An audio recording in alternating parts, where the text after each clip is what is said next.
Mumbled. Mumbled एक verb है या एक एडजेक्टिव भी हो सकता है। ये meaning speak in a low voice, speak quietly, whisper, murmur, mutter, moan और ग्रम्बल, विस्पर। आपने क्लास में अक्सर सुना होगा कि टीचर कहती है स्टॉप विस्परिंग, स्टॉप विस्परिंग अक्सर।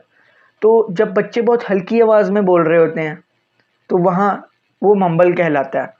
जिस तरह अक्सर स्पीचेस हो रही होती हैं तो कुछ स्पीचेस बहुत ऊंची आवाज़ में दी जाती हैं, लेकिन बाज़ स्टूडेंट्स ऐसे होते हैं जो स्पीच बहुत हल्की आवाज़ में कर रहे होते हैं और ऑडियंस को उनकी स्पीच समझ में ही नहीं आ रही होती और ऑडियंस एक दूसरे को कह रही होती है यार ये क्या कह रहा है। तो मम्बल, जब आप हल्की आवाज़ में बोलें और आपका जो सुनने वाला है उसको समझ में ही ना आ रही हो तो आप मम्बलिंग कर रहे हैं, आप मम्बल कर रहे हैं। ठीक है, तो ये एक एक्शन है।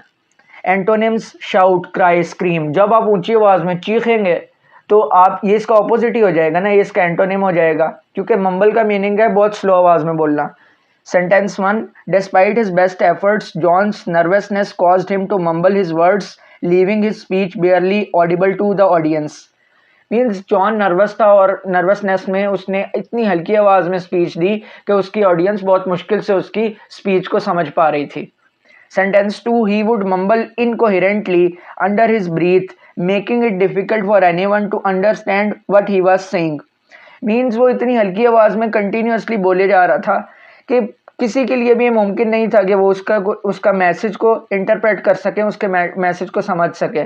तो मम्बल इन कंक्लूजन ये है कि आप बहुत हल्की आवाज़ में बोल रहे हैं तो आप मम्बलिंग कर रहे हैं, आप मम्बल कर रहे हैं। आई होप आपको समझ में आया होगा। मम्बल मीन्स स्लो आवाज़ में बोलना।